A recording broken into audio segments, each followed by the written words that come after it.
Okay, everyone, are you ready for chapter 3 of The Wonderful Wizard of Oz by L. Frank Baum? We're going to continue on. Thanks for joining us today. We're here at the Caribou Public Library in Caribou, Maine, and I am Miss Erin. So, chapter 3 is called How Dorothy Saved the Scarecrow. You know the character of the Scarecrow? There he is.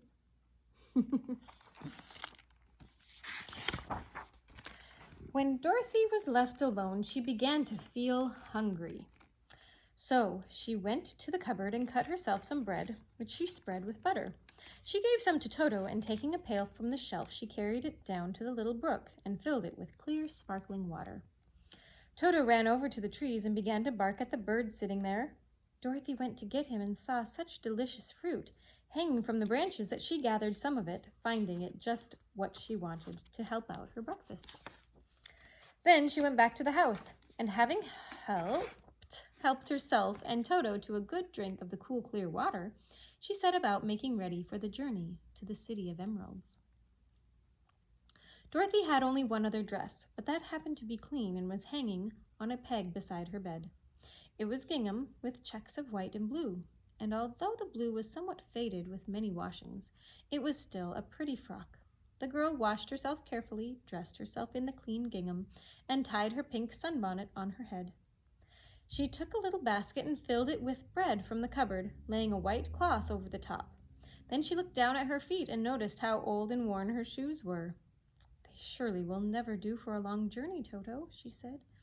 And Toto looked up into her face with his little black eyes and wagged his tail to show that he knew what she meant. At that moment, Dorothy saw lying on the table the silver shoes that had belonged to the Witch of the East. "I wonder if they will fit me," she said to Toto. "They would be just the thing to take a long walk in, for they could not wear out." She took off her old leather shoes and tied on the silver ones, which fitted her as well as if they'd been made for her. And finally, she picked up her basket. "Come along, Toto," she said. "We will go to the Emerald City and ask the Great Oz how to get back to Kansas again." She closed the door, locked it, and put the key carefully in the pocket of her dress. And so, with Toto trotting along soberly behind her, she started on her journey. There were several roads nearby, but it did not take her long to find the one paved with yellow brick. Within a short time, she was walking briskly toward the Emerald City, her silver shoes tinkling merrily on the hard yellow roadbed. The sun shone bright, and the birds sang sweet. And Dorothy did not feel nearly as bad as you might think.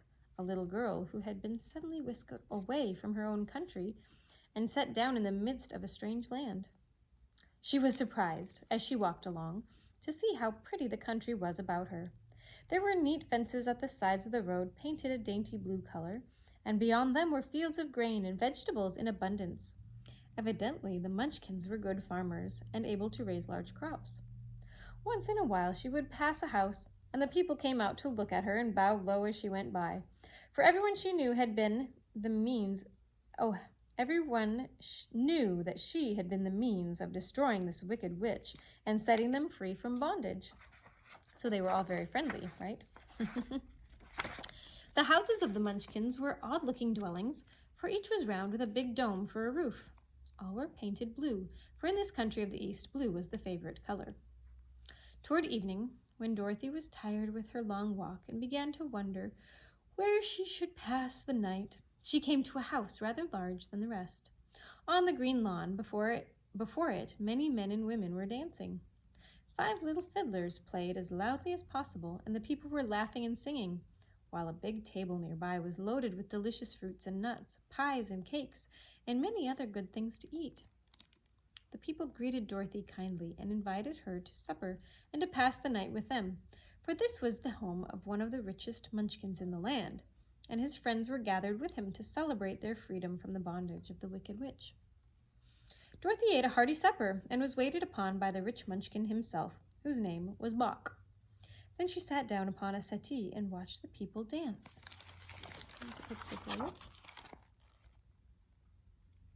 At this party. When Bock saw her silver shoes, he said, "You must be a great sorceress." "Why?" asked the girl. "Because you wear silver shoes and have killed the Wicked Witch."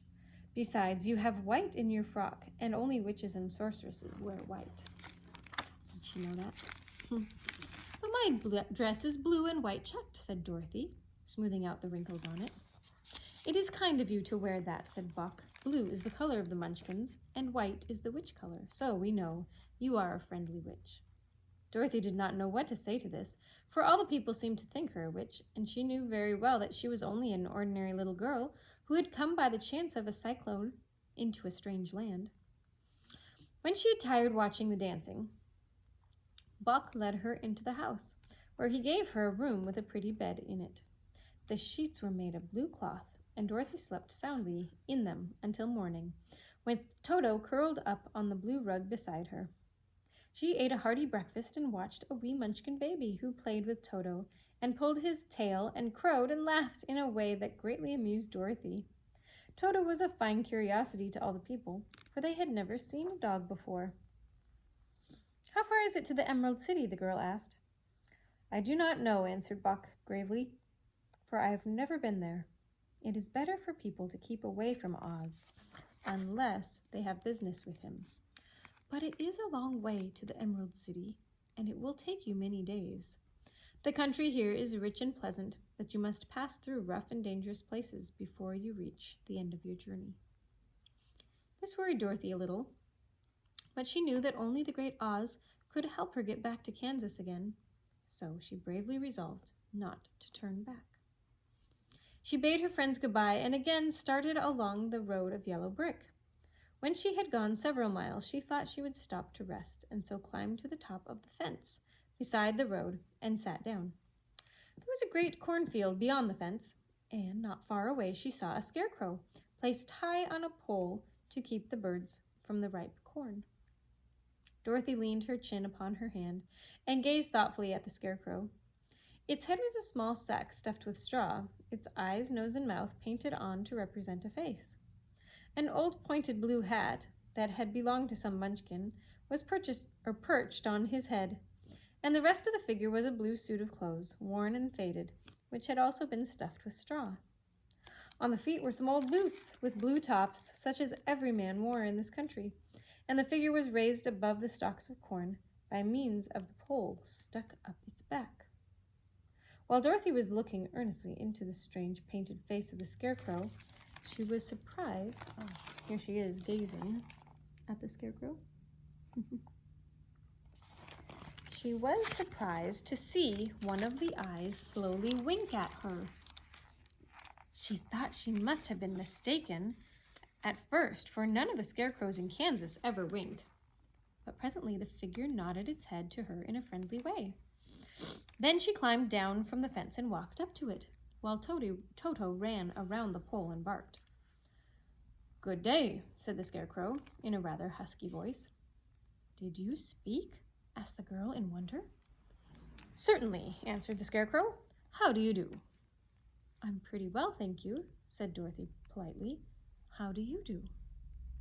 I'm not feeling well, said the scarecrow with a smile, for it is very tedious being perched up here night and day to scare away crows. Can't you get down? Asked Dorothy. No, for this pole is stuck up my back. If you will please take away the pole, I shall be greatly obliged to you.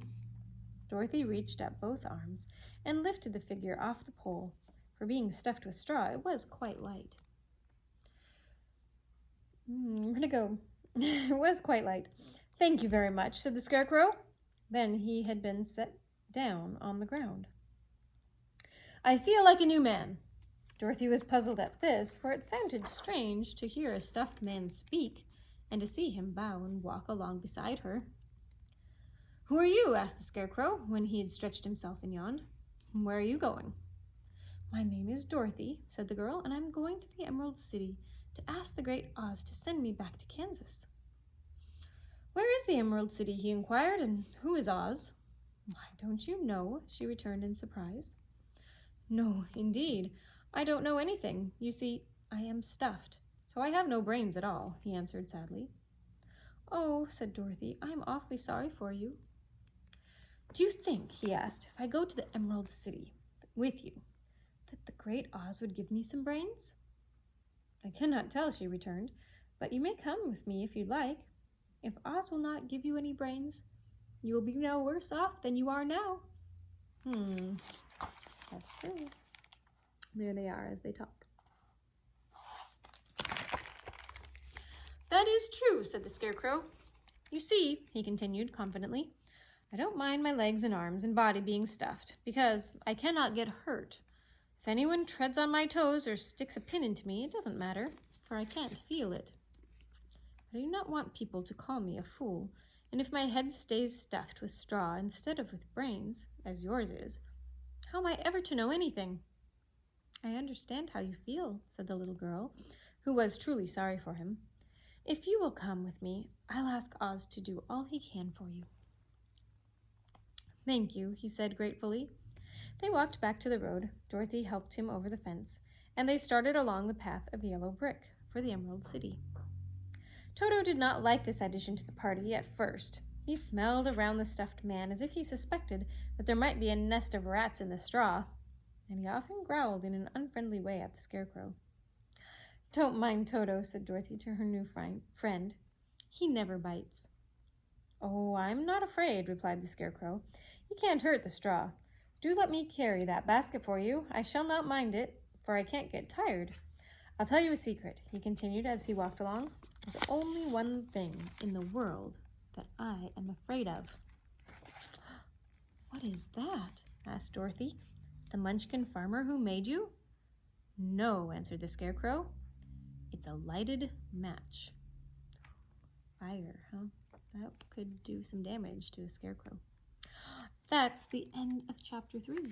So, we are done for today. Hopefully we'll see you next time. Bye.